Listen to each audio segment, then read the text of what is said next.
మీ business ఏదైనా మీ ఊర్లో promotion చేయాలంటే అది సుమన్ టీవీతోనే సాధ్యం. ఇప్పుడే సంప్రదించండి.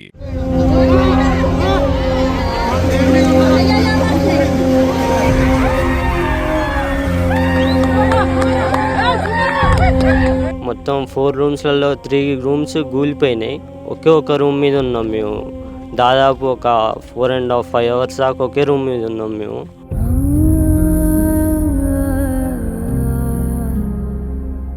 ఫోన్ చేస్తుంటే అసలు కొన్నిసార్లు ఫోన్ పోలేదు, కొన్నిసార్లు ఫోన్ ఎత్తలేదు. తర్వాత స్విచ్ ఆఫ్ వచ్చింది. ఇంకా తర్వాత వచ్చి చూస్తే డాడీ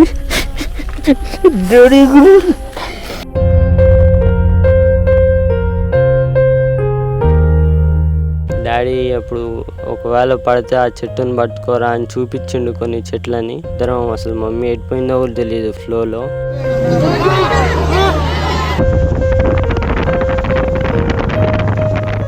వాళ్ళది అన్నీ ఉన్న పండంటి కాపురం.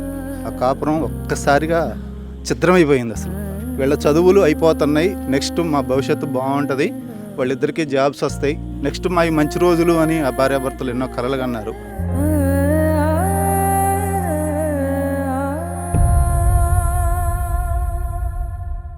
ప్రస్తుతం ఎక్కడైతే కుసుమంచి మండలంలోని గూడెం వద్ద జరిగినటువంటి ప్రమాదం, అంటే ఒకసారిగా పాలేరుకు సంబంధించినటువంటి రిజర్వాయర్ ఓవర్ఫ్లో అవడం వల్ల ఒక కుటుంబం ఆ వరద నీటిలో చిక్కుకుపోయింది. దాదాపు 8 గంటల పాటు అరచేతిలో ప్రాణాలను పెట్టుకొని బిక్కుబిక్కుమంటూ కాలం వెళ్ళదీసినటువంటి పరిస్థితి. కానీ దురదృష్టవశాత్తు తల్లి తండ్రిని ఇద్దరిని కోల్పోవడం జరిగింది.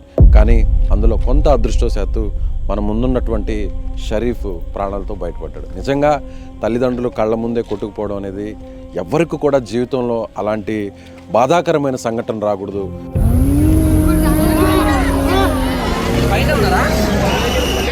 సో ఇక్కడ కుటుంబ సభ్యులందరూ కూడా ఉన్నారు. వారి తల్లి మృతదేహం కూడా ఇవాళే దొరికింది.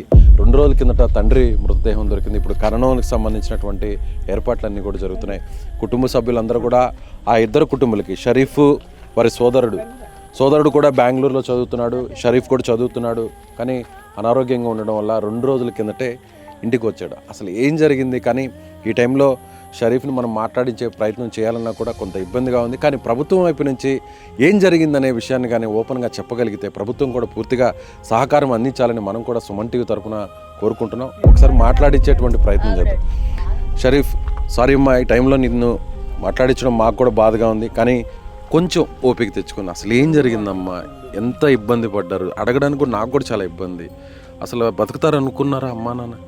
12 దాకా మాకు హోప్ ఉంది, హెలికాప్టర్ వచ్చిద్ది అన్నారు. 12 దాకా మేము వెయిట్ చేసినాం. అప్పటిదాకా డాడీ మమ్మీకి హోప్ చాలా ఉంది బతుకుతామని. కానీ తర్వాత నుంచి కాల్స్ డిలే చేస్తున్నారు, కాల్ చేసినా లిఫ్ట్ చేయట్లేదు. ఇక మాకు హోప్ పోయిందన్నమాట 12కి.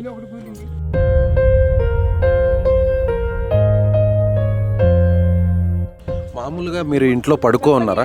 మీకు ఎన్ని గంటలకి ఫ్లడ్ వస్తుందని మీకు తెలిసింది? అసలు ఏం జరిగింది కొంచెం వివరించగలవా? మాకు ఎవరు ఇన్ఫర్మేషన్ అయితే ఇవ్వలేదు ఇంతగానో వస్తుందని. అరౌండ్ 5:30కి మేము బయట చూసినప్పుడు రోడ్డు మీదకి నీళ్ళు వచ్చేసినాయి. అప్పటికే మేము బయటికి వెళ్దామని బ్యాగ్ సర్దుకున్నాం ఉదయం 5:30కి.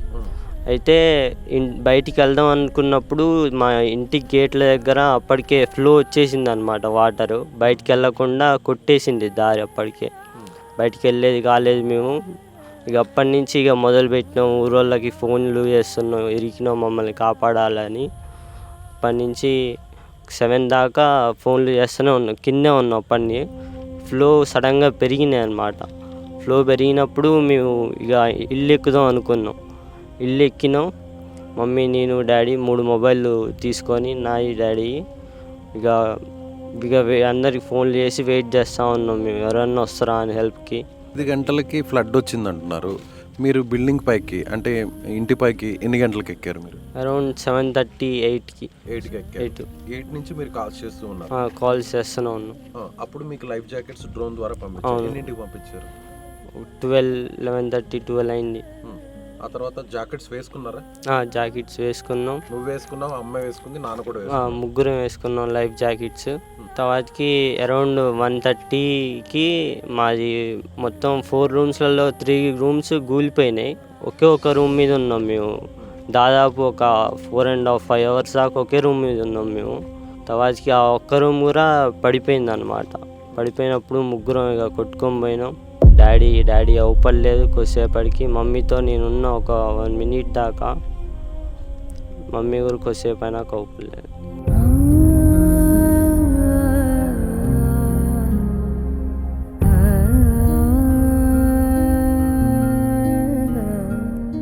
అంటే అమ్మ నీతో పాటే ఉన్నిందా కొద్దిసేపు కూడా?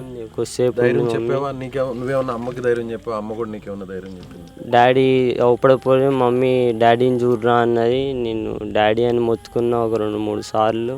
డాడీ రిప్లై రాలేదు వీటి నుంచి. ఫ్లో ఎంత ఎక్కువగా ఉన్నిందమ్మా? అంటే అమ్మ పక్కనే ఉన్నింది కదా, పట్టుకోలేకపోయావు అమ్మని?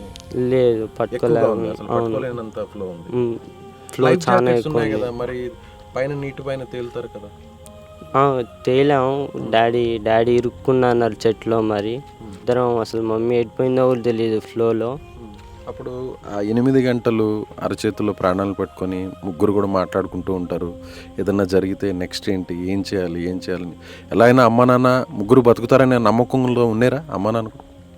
ఉన్నారు. అమ్మలో హోప్ హెలికాప్టర్ వస్తుంది, మనం ఇలా కాపాడతారేమో అని ఇప్పటిదాకా హోప్ ఉంది మాకు. 12-12:30 దాకా కూడా. కానీ 12కి అయిపోయింది. మా ఉన్న రూమ్ కూడా కూలేటట్టుందని మాకు అర్థమైపోయింది. అప్పుడు ఏమన్నా నాన్న ఏమన్నా మీతో చెప్పడం జరిగిందా? అమ్మ ఏమన్నా నీతో కొన్ని మాటలు ఏమన్నా చెప్పడం జరిగిందా? ఇలా ఏదన్నా జరిగితే తర్వాత ఎలా ఉండాలి, కాపాడుకోవాలి, ఒకరినొకరిని ఎలా కాపాడుకోవాలి, ఏదైనా చెట్టును పట్టుకోవాలి, కొమ్మలను పట్టుకోవాలి, అట్లా ఏమన్నా మాట్లాడుకున్నారు ముగ్గురు ఏమన్నా? డాడీ అప్పుడు ఒకవేళ పడితే ఆ చెట్టును పట్టుకోరా అని చూపించిండు కొన్ని చెట్లని. అమ్మ చాలా ధైర్యంగా ఉంది అన్నారు. అమ్మ కూడా మినిస్టర్తో మాట్లాడారు, పొంగులేటి శ్రీనివాసరెడ్డి గారితో.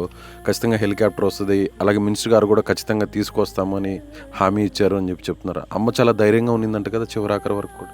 అంత ధైర్యంగా అయితే లేదు మమ్మీ చాలా భయపడుతూనే ఉంది పైన, మనం ఉంటామో ఉండమో అని. నువ్వేమనుకున్నావు నాన్న? నువ్వేమనుకున్నావు? బతుకుతారులే అమ్మ నాన్న అనుకున్నావా? బతుకుతానని అనుకున్నా నేను చివరి దాకా కూడా. ఇలా జరుగుతుందని జీవితంలో ఊహించారు ఎప్పుడైనా? నాన్న మంచి వ్యాపారం చేసుకుంటున్నాడు, నువ్వు బ్రదర్ కానీ నువ్వు కానీ మంచిగా చదువుకుంటున్నారు, ఒక మంచి పొజిషన్లో ఉంటారు ఫ్యామిలీ అంతా. అందరికీ నలుగురికి నేను ఇక్కడికి వస్తే అందరూ ఒకటే మాట చెప్తున్నారు, మీ ఫాదర్ అందరికి కూడా హెల్పింగ్ నేచర్ ఉన్న వ్యక్తి, అందరితో చాలా మంచిగా ఉంటారు, తన వర్క్ తాను చేసుకుంటారు, మీ ఫ్యామిలీ కూడా మీరు కూడా అందరితో చాలా బాగుంటారు అంటున్నారు. కానీ ఈరోజు మొత్తం తలకిందులైపోయింది. ఏంటి నాన్న నెక్స్ట్? నువ్వు కోరుకునేది ఏంటి? గవర్నమెంట్ నుంచి కానీ, లేదంటే ప్రభుత్వం కానీ, లేదంటే ప్రభుత్వ పెద్దల నుంచి కానీ అసలు ఏం కావాలనుకుంటున్నావు? అంటే ఇలాంటి టైంలో అడగడం రాంగ్, కానీ ఎలాంటి భరోసా కావాలనుకుంటున్నావు? నాకు ఉండడానికి ఇల్లు అయితే లేదు ప్రస్తుతానికి. గవర్నమెంట్ నుంచి ఏదో కొద్దిగా సాయం అయితే ఆశిస్తున్నాం మేము. ఏం చదువుకుంటున్నాను? నేను BTech second year, BTech final year 4th year.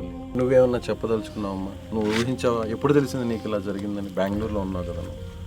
నాకు నా ఫ్రెండ్ 10:30కి ఫోన్ చేశాడు, ఇంటికాడ పరిస్థితి బాగాలేదురా, ఒకసారి ఫోన్ చేయరా అన్నాడు. నేను అప్పటి నుంచి ఫోన్ చేస్తున్నా, ఎవరు ఎత్తలేదు. నా ఫ్రెండ్కి ఫోన్ చేశాడు, వాడు మీ ఫ్రెండ్స్ సేఫ్గానే ఉన్నారు, రెస్క్యూ టీం వచ్చింది, వాళ్ళు హెల్ప్ చేస్తారు అని చెప్పాడు. నేను ఎమ్మటి స్టార్ట్ అయిపోయా అక్కడి నుంచి. అప్పటి నుంచి అందరికి ఫోన్ చేసి నాకు తెలిసిన వాళ్ళు మా ఫ్రెండ్స్ అందరికి, వాళ్ళు అందరు సేఫ్గానే ఉన్నారు అని చెప్పాడు. ఆ టైంలో అమ్మ నాన్న దగ్గర ఫోన్ ఉంది కదా, మొబైల్ ఉంది కదా, నువ్వేమన్నా మాట్లాడావా అమ్మ నాన్నకి?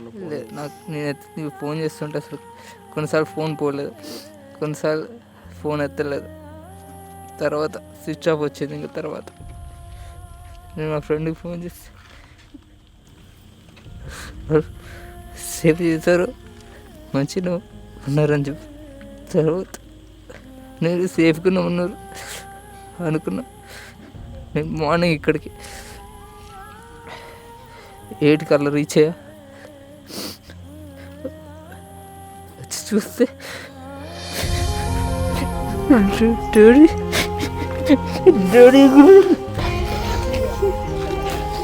ధైర్యంగా ఉండాలమ్మా, ధైర్యంగా ఉండాలన్న. పెద్దవాడు నువ్వే, తమ్ముడికి నువ్వు సపోర్టింగ్గా ఉండాలి. నువ్వు ఒక్కసారిగా నిన్ను తాళ్లతో కాపాడారు కదా, అప్పుడు కొట్టుకుపోతున్నప్పుడు నువ్వన్నా సేఫ్ అవుతావు అని అనుకున్నావు అప్పుడు? నేను హోప్ అయితే ఉంది నాకు. మనుషులు అవపడుతున్నారు జనాలు, వాళ్ళు చేతులెక్కి సైకిల్ చేస్తున్నారు ఇటురా ఇటురా అని. వాళ్ళు లాస్ట్లో నేను అవపడ్డాను, వాళ్ళు నన్ను గుంజారు ఎమ్మటే బయటికి. అవపడ్డం వెంటనే గుంజిగా నువ్వేమన్నా వాళ్ళ వైపు వెళ్ళే ప్రయత్నం ఏమన్నా చేసావా, లేదంటే ఆ ప్రవాహంలో నువ్వే అటువైపు కొట్టుకొని వచ్చావు? ఫ్లోనే నెట్టేసింది నన్ను, ఫ్లోనే అక్కడ దాకా నెట్టేసింది. నీకు స్విమ్మింగ్ వచ్చా? లేదు, స్విమ్మింగ్ రాదు. నాన్నకు కూడా రాదు? నాన్నకు వచ్చు, మమ్మీకి రాదు. కానీ నాన్నకు స్విమ్మింగ్ వచ్చినా కూడా చెట్లో ఇరుక్కుపోయాడు. అవును. నిజంగా చాలా బాధాకరం. షరీఫ్ వాళ్ళ సోదరుడు ఇద్దరు కూడా అన్నదమ్ములే మిగిలారు చివరికి. చిన్నప్పటి నుంచి అమ్మా నాన్న ఇద్దరిని ఒక మంచి ప్రయోజకులు చేసి వారి భవిష్యత్తుకు బంగారు బాటలు వేయాలని ఒక్కొక్క మెట్టు ఎక్కుతూ ఒక్కొక్క రాయిని పేర్చుకుంటూ మంచిగా వ్యాపారం చేసుకుంటూ వచ్చారు. మరికొన్ని సంవత్సరాల్లో ఇద్దరు కూడా ఒక మంచి ఉద్యోగాల్లో సెటిల్ అవుతారు. తల్లిదండ్రులు కూడా ఇద్దరిని ఎంతో సంతోషంగా చూడాలనుకున్నారు. కానీ విధి ఒక్కసారిగా మొత్తం జీవితాన్ని అంతా తలకిందులు చేసింది. ఇద్దరు మాట్లాడుతుంటే, షరీఫ్ మాట్లాడుతుంటే ఒకవైపు ఒక బాధ కలుగుతుంది. వారి సోదరుడు అంటే చివరకు అమ్మా నాన్న నేను వచ్చేంత వరకైనా కాపాడుతారేమో, బయటపడతారేమో, ఇన్ని గంటలు ఉన్నారు కదా, రెస్క్యూ టీమ్ ఏదన్నా హెల్ప్ చేసి వాళ్ళని సేవ్ చేస్తుందేమో అనుకున్నాడు. కానీ ఇక్కడికి వచ్చాక తండ్రి మృతదేహాన్ని చూశాడు. తల్లి మృతదేహం 2 రోజుల వరకు కూడా దొరకనటువంటి పరిస్థితి. ఒక్కసారిగా ప్రకృతి, ఒక్కసారిగా ప్రళయం లాంటిది వస్తే జీవితాలు ఏం జరుగుతాయనే దానికి యాకూబ్ కుటుంబం ఒక ఉదాహరణగా మనం చెప్పవచ్చు. సో ప్రభుత్వం వీరికి అండగా నిలబడాలి. ఎవరైనా దాతలు కూడా ముందుకు రావాలి. ₹1,00,00,000 వరకు వాల్యూ చేసేటువంటి వీరు ఆస్తులు మొత్తం కొట్టుకుపోయాయి. ₹1 కూడా మిగలలేదు. అప్పటి వరకు ఎంతో సంతోషంగా అక్కడ మనం చూసాం. కారు ఉంది, ట్రాక్టర్స్ ఉన్నాయి, బైక్ ఉన్నాయి, అలాగే వాల్యుబుల్ థింగ్స్ అన్నీ కూడా ఉన్నాయి. అన్నీ కొట్టుకుపోయాయి, ఏం మిగలలేదు. చివరాఖరికి ఏం మిగలలేదు. ఆ చిన్నారిని అడిగితే ఏమంటున్నాడంటే, నేను చదువుకుంటున్నాను, గవర్నమెంట్ మేము ఉండడానికి ఇల్లు కూడా లేదు, ఒక ఇల్లు లాంటిది ముందు ఒక జాగా చూపించండి చాలు అంటూ కూడా ఆ షరీఫ్ కోరుతున్నటువంటి పరిస్థితి. సో అందరూ కూడా వీరిని అడుగుదాం, ఏం చేస్తే బాగుంటుంది, ఈ పిల్లలకి ఏం చేస్తే బాగుంటుంది, ఈ ఫ్యామిలీకి ఏం చేస్తే బాగుంటుంది అనేది ఇక్కడ ఉన్న వారిని అడిగి తెలుసుకుందాం. ఇప్పుడు వాళ్ళు అది పట్టాపొలం అండి, అయినా కానీ అక్కడ ఉండటానికి ఎలాంటి కన్వీనియంట్ లేదు. ఎందుకంటే ఆ సింహం మళ్ళీ ఎప్పుడు వచ్చి మీద పడి మింగిద్దో తెలియదు. ఇంకొకటి ఆ ఫ్లడ్ వల్ల బాగా ఒక 10 అడుగుల లోతు వరకు గుంటపడిపోయింది. వాళ్ళకి పక్కా ఇల్లు నిర్మాణం లాంటిది ఏదైనా చేసి ఇద్దరు పిల్లలకి తర్వాత ఇద్దరు ఇంకొకటి ఏంటంటే పెద్ద బాబుది ఈ సంవత్సరంతో ఫైనల్ ఇయర్ అయిపోద్ది, చిన్న అబ్బాయిది ఇంకా 3 సంవత్సరాలు కంటిన్యూ చేయాలి చదువు. ఆ ఇద్దరికి చదువుకు సంబంధించిన పూర్తి భరోసా అనేది ప్రభుత్వం కల్పించాలి. నేడేవ్వాలి సార్. ఫస్ట్ అసలు ఎవరింటికి వాళ్ళది అన్నీ ఉన్న పండంటి కాపురం, ఆ కాపురం ఒక్కసారిగా ఛిద్రమైపోయింది. అసలు తల్లి తండ్రి వాళ్ళకి పంచప్రాణాలు, వీళ్ళని ఎంతో గారభంగా సాదుకున్నారు. వీళ్ళ చదువులు అయిపోతున్నాయి, నెక్స్ట్ మా భవిష్యత్తు బాగుంటుంది, వాళ్ళిద్దరికీ జాబ్స్ వస్తాయి. పెద్ద అబ్బాయి ఫస్ట్ ఉద్యోగం వచ్చింది, తర్వాత చిన్నాయన చదువు అయిపోద్ది, ఆయనకి ఉద్యోగం వచ్చింది, నెక్స్ట్ మా మంచి రోజులు అని ఆ భార్యాభర్తలు ఎన్నో కలలు కన్నారు.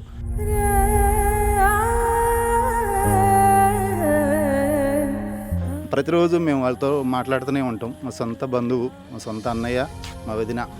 ఫైనల్గా ఏం చేస్తా, ఇద్దరికి ఏం చేస్తే బాగుంటుంది? ఇద్దరిలో కనీసం ఒకరికైనా షరీఫ్ని కాపాడారు స్థానికులు, షరీఫ్ని కల్పించాలి సార్. ఎందుకంటే విద్యార్హత ఉంది, ప్రభుత్వ ఉద్యోగం అనేది పెద్ద అబ్బాయికి ఇప్పుడు ఈ సంవత్సరంతో ఇదే కోరుకుంటున్నారా? జాబులు రావాలా గవర్నమెంట్.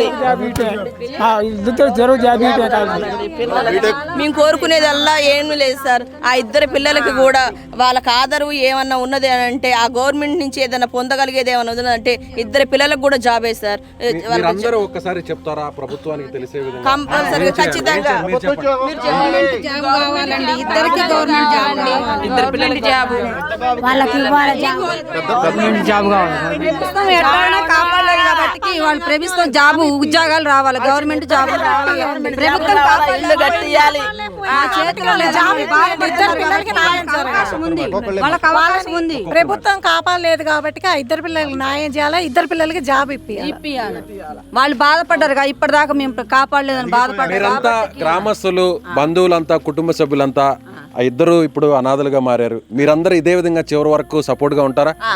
ఉంటాం సార్, ఉంటాం చివరి దాకా ఉంటాం. చివరి లాస్ట్ దాకా చివరి వరకు ఉండాల్సిన బాధ్యత మాకుంది. మా పిల్లలకి ఎండలేదు, వాళ్ళ పిల్లగాళ్ళు ఆగమవుతారు. వాళ్ళకి ఏమి ఆస్తి కూడా లేదు, ఏమీ లేదు, ఉంటుంది గూడు కూడా లేదు. కాబట్టి మీరు చేసే ప్రయత్నం చేసి వాళ్ళ జాబులు ఇప్పియాలండి. సో చూస్తున్నారు కదా వ్యూవర్స్, ఈ వీడియో చూస్తున్నటువంటి ప్రతి ఒక్కరు కూడా కింద వారి అకౌంట్ నెంబర్స్ని మెన్షన్ చేస్తాము, ఫోన్పే నెంబర్ని, గూగుల్ పే నెంబర్ని కూడా మెన్షన్ చేస్తాం. వారి చదువు తిరిగి కొనసాగాలి. ఆ ఇద్దరు చదువు కూడా బీటెక్ చదువుతున్నారు, ఇద్దరు కూడా 4th ఇయర్ తను చదువుతున్నాడు పెద్ద అబ్బాయి, అలాగే 2nd ఇయర్ చదువుతున్నాడు ప్రాణాలతో బయటపడినటువంటి షరీఫ్. వీరికి చదువుకోవడానికి ముందు ఒక భరోసా కల్పించాలి, ఎవరైనా దాతలు ముందుకు రావాలి, అలాగే ప్రభుత్వం కూడా వారికి ఉద్యోగ అవకాశాన్ని ఏర్పాటు చేయాలి. సో ఇదే అందరూ డిమాండ్ చేస్తున్నారు. మానవత్వం ఉన్నటువంటి ప్రతి ఒక్కరు కూడా ఇదే కోరుకుంటున్నారు. కట్టుబట్టలతో ఇప్పుడు రోడ్డు మీద పడిపోయారు. ₹1 కోటి ఆస్తి మొత్తం కూడా ధ్వంసం అయిపోయింది, మొత్తం నేలమట్టం అయిపోయింది. అప్పటి వరకు 12 కాపురంగా ఉన్నటువంటి ఆ కుటుంబం ఒక్కసారిగా విధి ఆడిన వింత నాటకంలో విచిత్రంగా ఆ ఇద్దరు బలైపోయారు. ప్రాణాలతో బయటపడినా కూడా ఎలా బతకాలి, రేపటి రోజు ఏంటి అనేటువంటి ఆలోచనే ఆ ఇద్దరి కళ్ళల్లో మనసులో మెదులుతుంది. సో గవర్నమెంట్ రెస్పాండ్ అవుతుంది పాజిటివ్గా, వీరందరూ కోరుతున్నట్టుగా, ఆ పిల్లలు కోరుతున్నట్టుగా పాజిటివ్గా రెస్పాండ్ అవుతుంది అనేటువంటి నమ్మకం మనకు ఉంది. అందరికి కూడా ఇదే నమ్మకం ఉంది, అందరికి కూడా నమ్మకం ఉందండి, అందరికీ ఉంది. మాకు పొంగులేటన్న వచ్చిండు, మాకు మా పిల్లలకి ధైర్యం చెప్పిండు, మాట ఇచ్చిండు, అదే ఖచ్చితంగా మాట మీద నిలబడతాడని చెప్పేసి మాకు నమ్మకం ఉంది సార్. ఆ పొంగులేటన్న ఈ పిల్లలకి ఉద్యోగం కనుక ఇస్తే ఆయన దేవుళ్ళలాగా తలుచుకుంటాం సార్. మేము ప్రాణాలు కోల్పోయినా కానీ, ఆర్థికంగా నష్టపోయినా, ప్రాణాలు కోల్పోయినా, ఇద్దరు పిల్లగాళ్ళకి కూడా ఆ పొంగిలేటన్న ఈ ప్రభుత్వంలో ఆ పిల్లలకి కనుక జాబ్ ఇస్తే ఇంతకు మించి మేము కోరుకునేది ఏమి లేదు సార్. ఆ పిల్లలు కోరుకునేదే మేము అది ఒకటి. చచ్చిపోయిన అమ్మాయి అర్ధగంట సేపు మాట్లాడింది పొంగిలేటిన అన్నతో, మా బిడ్డ, మా పెద్ద బిడ్డ అర్ధగంట మాట్లాడింది. తండ్రి అంటే చనిపోయినటువంటి సైదాబి వారి తండ్రి వస్తుంది బండి అన్నాడు. మీరు ఇప్పుడు పంపించారు, కాకపోతే వాళ్ళకి వాతావరణం సహకరించలేదు. వాతావరణం సహకరించకపోయినా సరే వాళ్ళకి జాకెట్లు వచ్చినాయి, డ్రోన్ కెమెరాలతోటి పవర్ బ్యాంక్ పంపించారు. వాళ్ళు చేయగలిగే అంత వరకు చేశారు. మాకు వాళ్ళు చివరి వరకు ఎంత చేయాలో అంత చేశారు. తాత అవ్వగా మీరు చెప్పండి, బిడ్డలుగా చెప్పండి, మీ మనవాళ్ళుగా చెప్పండి, మీరు ఎలాంటి సాయం ప్రభుత్వం నుంచి? వాళ్ళకి ఇద్దరు జాబ్ రావాలి, జాబ్ గవర్నమెంట్ జాబ్, అలాగే చదువుకు సంబంధించినటువంటి ఆర్థిక అవసరం అనేది ఏమన్నా ఉంటే మీ దయ. వాళ్ళకి జాబులు, ఇల్లు నిలబెట్టండి. వాళ్ళు చెప్పుకునే పరిస్థితుల్లో కూడా లేరు. వాళ్ళకి ఇల్లు, ఇద్దరికి జాబులు. చనిపోయింది నా అక్క, నా సొంత అక్క. వాళ్ళకి ఏమీ లేదండి, వాళ్ళ అనాథలుగా మిగిలిపోయారు ఆ పిల్లలు. వాళ్ళకు ఉన్నదంతా అక్కడే పోయింది, వాళ్ళ అమ్మ నాన్నతో పాటు అన్నీ పోయినాయి. వాళ్ళకి ఇల్లు కావాలి, వాళ్ళకి ఒక గూడు కావాలి, వాళ్ళకంటూ వాళ్ళ కాళ్ళ మీద వాళ్ళు బతికే సాయం ప్రభుత్వం చెయ్యాలి. రైట్, ఇక్కడ అందరూ కోరుతున్నట్టుగా వీరిద్దరికి కూడా, షరీఫ్కి అలాగే యాకూబ్ కుటుంబానికి సంబంధించినటువంటి భరోసాని ప్రభుత్వం ఇవ్వాలి. ఖచ్చితంగా వారికి ప్రభుత్వ ఉద్యోగ అవకాశాన్ని కల్పించాలి. అలాగే కొంతమంది దాతలు కావచ్చు, లేదంటే ప్రభుత్వమే వారి విద్యకు సంబంధించినటువంటి ఖర్చునంతా కూడా భరించి వారి ప్రయోజనాలకు, అంటే కొంతన్నా పోయినటువంటి తల్లిదండ్రులను తీసుకురాలేం, ఆ నష్టాన్ని పోర్చలేం, కానీ జీవితంలో ముందుకు వెళ్ళడానికి వారికి ఒక ఆధారాన్ని కల్పించాలని వారి తరపున కుటుంబ సభ్యులు, వారి సన్నిహితులు అందరూ కూడా కోరుతున్నారు. సుమన్ టీవీ కూడా అదే కోరుకుంటుంది. ముందు వీరికి సంబంధించి మీకు ఒక అకౌంట్ నెంబర్ డిస్ప్లే చేస్తున్నాం కింద, అలాగే ఫోన్పే, గూగుల్ పే నెంబర్ కూడా డిస్ప్లే చేస్తున్నాం. మీరు నేరుగా వీరికి సహకారం అందించాలంటే ₹1 కోటి వరకు నష్టపోయారు, ఏం మిగలేదు. కాబట్టి వారి చదువు కోసం కాస్తంత మీ వంతు సహాయంగా మేము సైతం అంటూ ముందుకు వచ్చి వారికి చేయాల్సినటువంటి సహాయాన్ని చేయాలని సుమన్ టీవీ మనస్ఫూర్తిగా కోరుకుంటుంది. కెమెరామెన్ సాయితో విజయ్, సుమన్ టీవీ, ఖమ్మం నుంచి.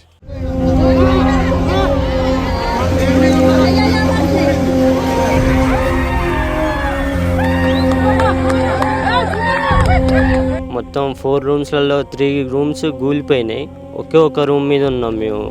దాదాపు ఒక 4.5 అవర్స్ దాకా ఒకే రూమ్ మీద ఉన్నాం మేము.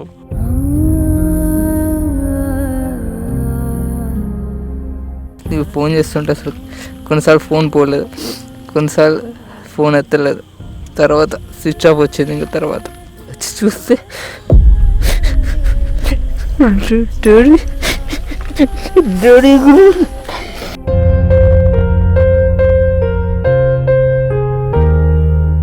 డాడీ అప్పుడు ఒకవేళ పడితే ఆ చెట్టుని పట్టుకోరా అని చూపించిండు కొన్ని చెట్లని. ఇద్దరం అసలు మమ్మీ ఎడిపోయిందో కూడా తెలియదు ఫ్లోలో.